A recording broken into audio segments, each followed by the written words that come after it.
What's up, everyone, and welcome to another episode where we're going to talk about an unbelievable increase in attacks being conducted through social media.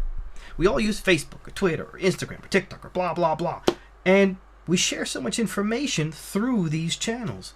We see these as social areas like being at a club or a bar. But what if someone spiked your drink at a bar and stole all your money? Or worse.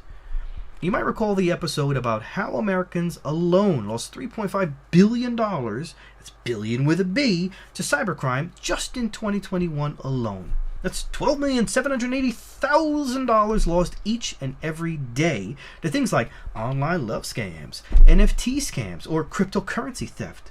Now, in case you missed that episode, the link to it is above. This story is about employees of companies and companies themselves being attacked, but it can just as easily happen to you as an individual. Now, I hope you'll watch the full episode, but in case you already know it, of course, you can click below in the timeline and skip directly to my insights. For the rest of you, let's go through the story together and see what we can learn to protect ourselves and others. Oh, drat these computers. They're so naughty and so complex.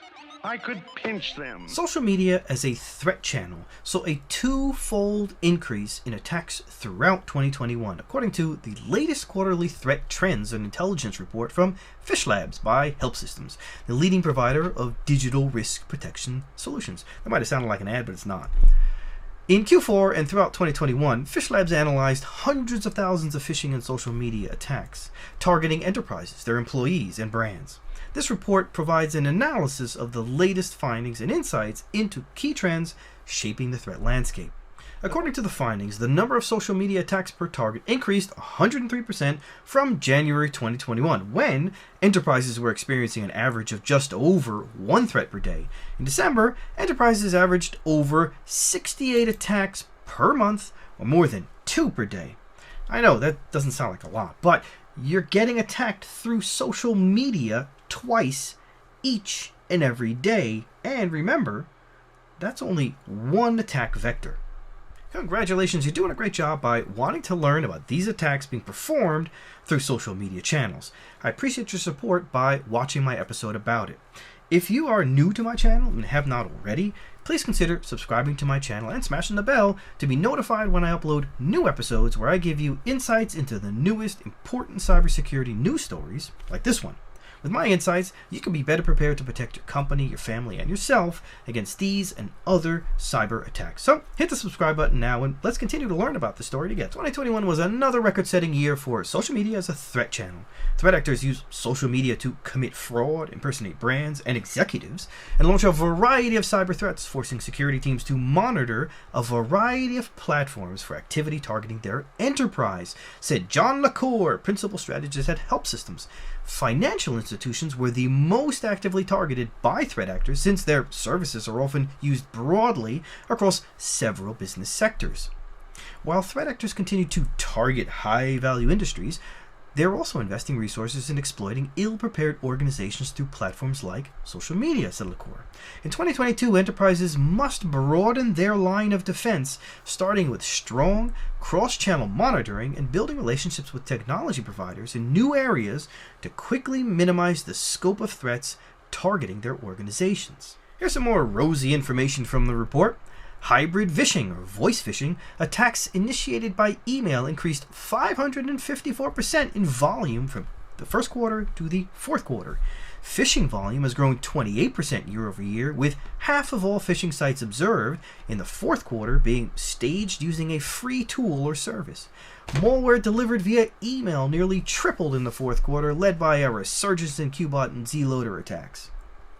70% of advertisements for stolen data took place on chat-based services and carding marketplaces in the fourth quarter. The percentage of attacks targeting financial institutions increased 33.8% in the first quarter to 61.3% of all phishing sites observed in the fourth quarter. Additionally, numerous businesses are also expecting to leverage social platforms for reconnaissance attacks, either directly or through third parties, to collect valuable user and organization information about rivals. This data can provide businesses with a competitive edge in future business endeavors. So what can we learn? A whole lot. Attackers, they go where the people are. They look for a vulnerability and they try to exploit it. But does it have to be code or some programmatic vulnerability in software? Can it not also be using a legitimate software to exploit or manipulate other users? That's a vulnerability. Our human nature is apparently a vulnerability. Facebook itself is a piece of software. It's a platform for people to socialize where they have their guard down, let's say. Can you not prey on people's lowered mental guard and get them to do something you want or make them believe you're someone you're not? Absolutely. As we could see, the 100% increase in attacks in 2021 using social media outlined in this story from Phishlabs seems to prove that. If you think it's going to slow down anytime soon, I think you're wrong. Threat actors will use this tactic until it doesn't work anymore. There are billions of people on social media. Billions. I said billions. And we all now have a 30-second memory span. As email spam filters get better, as the FBI, CISA, the NSA all push for mandates from government agencies, partner contractors, and critical infrastructure companies to ensure they stay on top of cybersecurity, the standard bug software vulnerability hack that's been working for so long is going to dry up. At least a little. Yeah. So as exploiting vulnerabilities gets harder, attackers start finding more ingenious ways to make it into the company network or your home. Let's just think together about the last 2 weeks. What have we talked about in my episodes? At least you guys who have watched them. Thanks again, by the way. Besides standard ransomware or vulnerabilities, we've seen new methods for hackers to attack you. The reverse browser proxy injection, Redline InfoStealer's Windows 11 upgrade scam, roaming Mantis roaming into Europe, expanding its territory, text message scams, macOS spyware, bee-hunt stealers stealing your crypto, and of course there's more. The point is, this is a multi-front attack. They're not all the same gang. They're many little gangs, and each one is attacking you on one of at least 2 fronts. Front number 1, your infrastructure.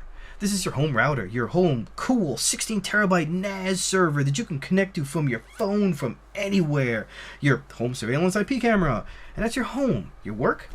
Yep, that too. Mail servers, websites, printers. Oh, and your work desktop, your work laptop, your work phone. Now that's where we start to see front number 2. You're being attacked on a social and personal level. Spam emails, fake SMS, fake Windows 11 upgrade messages, typo squatting, and now more and more social media. The messages are meant to fool you, make you think you know them, or trick you by saying someone tried to log into your account. Click here to change your password. I'm not trying to give anybody any ideas. I'm just making a point that the tactics used against us have always been exploiting or manipulating our trust. If you cannot educate yourselves and others about the threat, how to spot new and old threats, well, we can either get used to being tricked every month into giving away all our money, or just pack it up and pull the plug. Okay, I'm done. I hope you guys enjoyed this episode. This might be either the best or, who knows, maybe the worst episode I've ever done. Let me know in the comments section below. I'm dying to know. Okay, take care. Don't forget to ride. Farewell.